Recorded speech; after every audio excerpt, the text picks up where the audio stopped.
মার্কিন president Donald ট্রাম্পের প্রিয় পাত্র হয়ে এক কঠিন পরীক্ষায় পড়েছেন পাকিস্তানের সামরিক প্রধান আসিম মুনির। হোয়াইট হাউসের ডাইনিং টেবিলে যে সখ্যতার শুরু হয়েছিল ফিলিস্তিনের গাজায়, তার চরম মূল্য দিতে হতে পারে পাকিস্তানের এই ক্ষমতাধর সেনাপ্রধানকে।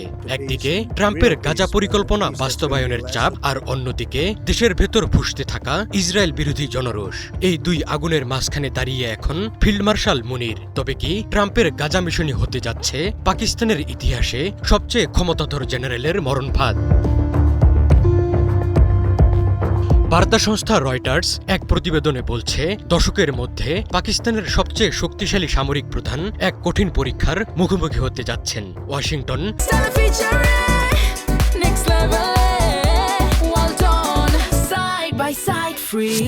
গাজায় একটি স্থিতিশীলতা বাহিনী পাঠাতে ইসলামাবাদকে চাপ দিচ্ছে। বিশ্লেষকদের মতে এই পদক্ষেপ পাকিস্তানের অভ্যন্তরে তীব্র প্রতিক্রিয়ার সৃষ্টি করতে পারে। সংশ্লিষ্ট দুটি সূত্র রয়টার্সকে জানিয়েছে, ফিল্ড মার্শাল আসিম মুনির আগামী কয়েক সপ্তাহের মধ্যে ওয়াশিংটনে প্রেসিডেন্ট ট্রাম্পের সঙ্গে সাক্ষাৎ করতে পারেন। গত 6 মাসে এটি হবে তাদের মধ্যে তৃতীয় বৈঠক। আলোচনার মূল কেন্দ্রবিন্দু হবে গাজা বাহিনী।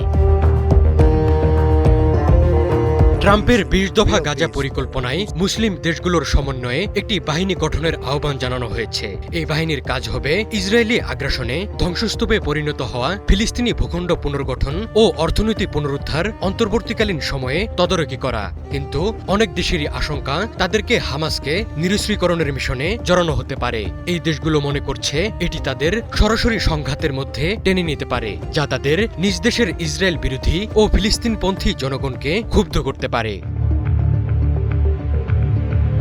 পাকিস্তানি সেনাপ্রধান আসিম মুনির গত কয়েক মাসে ট্রাম্পের সঙ্গে ঘনিষ্ঠ সম্পর্ক গড়ে তুলেছেন। গত জুনে তাকে হোয়াইট হাউসে মধ্যাহ্ন ভোজের জন্য আমন্ত্রণ জানানো হয়েছিল, যা কোনো পাকিস্তানি সেনাপ্রধানের জন্য নজিরবিহীন। ওয়াশিংটন ভিত্তিক আটলান্টিক কাউন্সিলের সিনিয়র ফেলো মাইকেল কুগেলম্যান বলেন, এই বাহিনীতে অবদান না রাখলে ট্রাম্প ক্ষুব্ধ হতে পারেন। পাকিস্তান এখন মার্কিন বিনিয়োগ ও নিরাপত্তা সহায়তা নিশ্চিত করতে ট্রাম্পের সুনজরে থাকতে মরিয়া, তাই বিষয়টি তাদের জন্য মোটেও সহজ নয়। বিশ্বের একমাত্র পারমাণবিক অস্ত্রধারী মুসলিম দেশ পাকিস্তানের সামরিক বাহিনী যুদ্ধে বেশ অভিজ্ঞ। ভারতের সঙ্গে কয়েকটি বড় যুদ্ধ ছাড়াও চলতি বছরেই তারা একটি সংক্ষিপ্ত সংঘাতে জড়িয়েছে। এছাড়া তারা অভ্যন্তরীণ বিদ্রোহ এবং আফগানিস্তান সীমান্ত দিয়ে পরিচালিত সশস্ত্র গোষ্ঠীদের দমনেও কাজ করছে। লন্ডন ভিত্তিক প্রতিরক্ষা বিশ্লেষক আয়েশা সিদ্দিকা বলেন, পাকিস্তানের সামরিক সক্ষমতার কারণেই মুনিরের ওপর এই সামর্থ্যকে কাজে লাগানোর জন্য বাড়তি চাপ রয়েছে। গত কয়েক সপ্তাহে আসিম মুনির ইন্দোনেশিয়া, মালয়েশিয়া, সৌদি আরব, তুরস্ক, জর্ডান, মিশর এবং কাতারের সামরিক ও বেসামরিক নেতাদের সঙ্গে বৈঠক করেছেন। আয়েশা সিদ্দিকার মতে এটি গাজা বাহিনী নিয়ে পরামর্শের অংশ হতে পারে, তবে মূল শঙ্কা হল পাকিস্তানের অভ্যন্তরীণ রাজনীতি।